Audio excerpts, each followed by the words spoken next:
Keep it going for your host, Sister Brett, everybody! Oh my gosh, some of these stories have been life-changing. And I'm a comedian, so I'm going to talk about my dick. I guess we did have one life-changing story about a dick, so it's all inclusive. All right, let's set the stage. It's 2011-ish. It's the summertime, and I am awoken by a blowjob. And it's not one of those blowjobs where you wake up and you're like, yeah! It's one of those where you wake up and you're like, oh, this again? Let's see, it was about 8 in the morning. It was already a hot day in Brooklyn.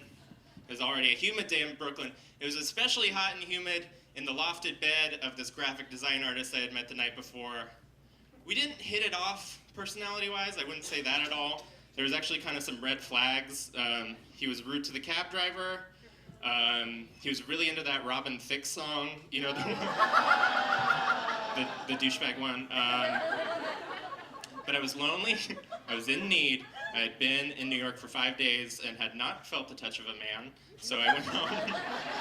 I went home with this guy, and you know, as I was getting dressed and running the night before through my head, I was like, oh, I kind of brought this upon myself. I knew all of these things were true. I knew I was going to have to wake up early. He warned me about that. He said, hey, you're going to have to wake up at like 8 in the morning because I've got to go to work. And you actually have to leave my apartment when I leave my apartment so as not to alert my roommate that I'm cheating on my boyfriend with you. Yeah. I knew about all this shit, and I still went home with him. And it was because of I'm not trying to blame anyone, but why it happened.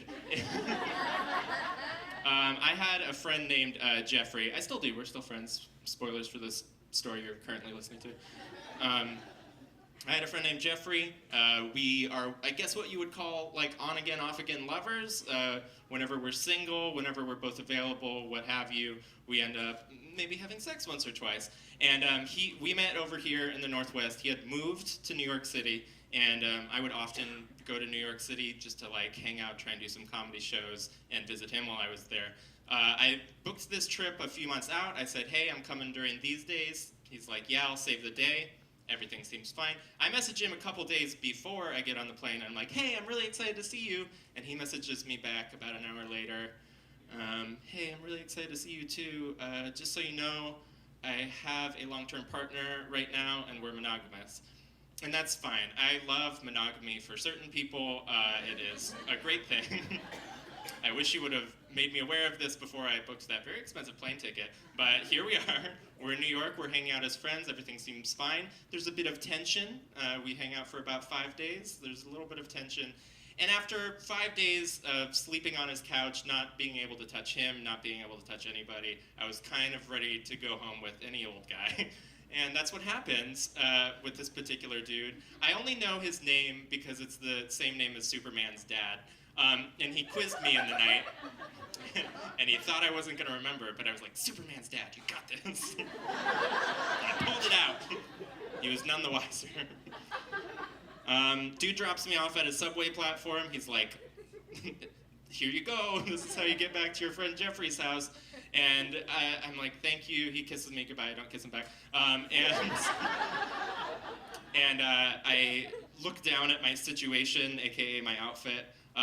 I'd spent the night there, so I was wearing what I went out in, and it was a Friday night in Brooklyn, so I went out in a mesh tank top and short shorts, which is, yeah, it's like real cute the night of, but the morning after, when you're trudging hungover through Brooklyn, trying to get to your friend's house, it's not as cute. I was venturing.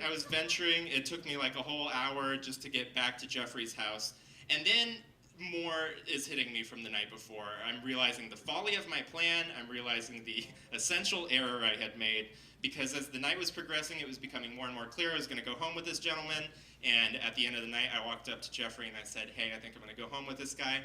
And even though he was unavailable, even though I couldn't be with him, I could sense a little bit of heartbreak. I could sense that he wasn't 100% okay with this. And I felt bad in that moment. And as I was trying to think of something to say that would make it all right, he very quickly said, oh, by the way, my phone's broken. And he walked away into the night. And I was like, if I was like less drunk or more smart, I would have chased after him and been like, hey, how do we reconnect in the morning? But I was drunk and horny, so I went home with that guy.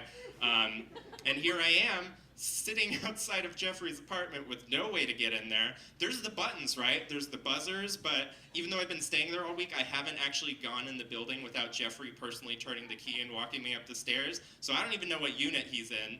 And I think a lot of people in this room would have probably just hit a random button in hopes like whoever answered would buzz them in. But if I had done that, there would have been a small chance that I would have had to interact with a stranger, even briefly, and I'm from Seattle, so we don't fuck around with that shit. So instead I just sit on the sidewalk, on the hot pavement, sort of chasing the shadow of a small tree as it moves across the sidewalk. And I just sit there and I dwell, and I'm a Catholic, so I'm of course beating myself up for having had any sex, really. And I'm especially like, oh, he's probably awake already. He's probably up there. He probably sees me, and he's just looking down at me and glad that I'm receiving some kind of punishment. Like, I have this coming. And I just keep sitting there. I was like, what did we do before cell phones? Oh, right, the 90s. So I threw pebbles at his window. That wasn't working, because I could see the window. I knew it was his living room, but I had no idea what unit number. And this went from like minutes, it went into hours. I had been sitting in front of there for a couple hours, and I was just really getting to know the lay of the block, you know, like what's going on around here. There was a dude sitting across the street on his porch this entire time, didn't help me. Good call, sir. I wouldn't either.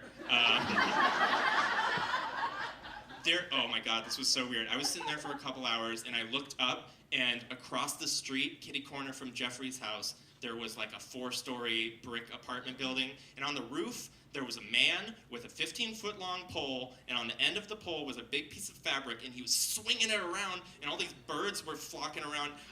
That's not really relevant to the story. It's just I have no idea what that was. If you know what that was, talk to me after the show.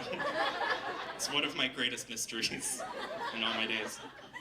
Additionally, there's a funny character who sort of frequents this spot in the neighborhood.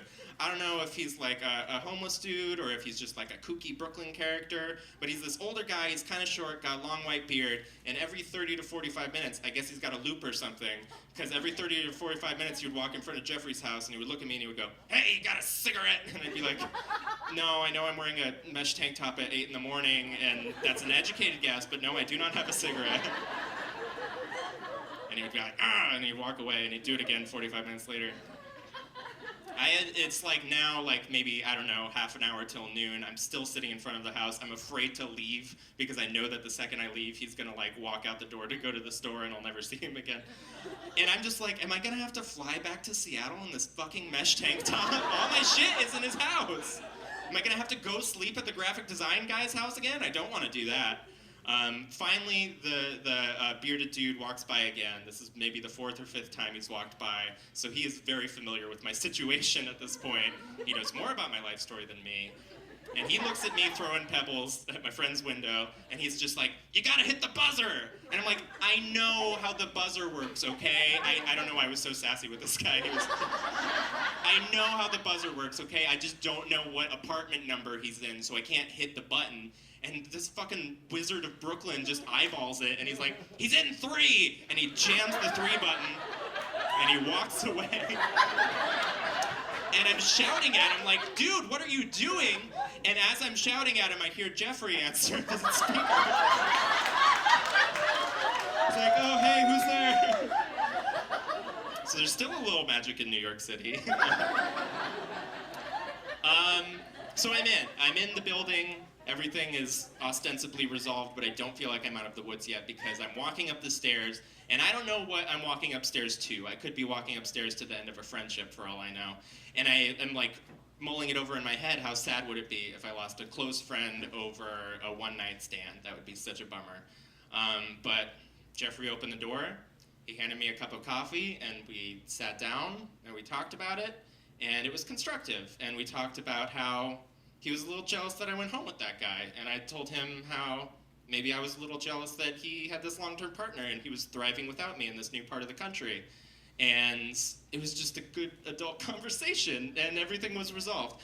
And I learned 3 things that morning. First of all, talk about your shit, because that tension over the first 5 days did not need to be there. Just get your shit out in the open every single time, it will make it better. Yeah, clap for that, because we as queers, we like to be mysterious or whatever. Say your fucking feelings. Second, some friendships are strong enough to survive a little jealousy, even if you did some mutually shitty stuff to each other. That's not the shitty thing he did to me. I'll tell you that. That's a different story. Other time. Third lesson. There are at least 2 wizards in Brooklyn. One of them appears to have bird-based powers, and the other is some sort of telekinetic precog guy who can see through walls and recognize your friends. So if you know anything about those 2 guys, hook me up. I want magic powers. Thank you so much.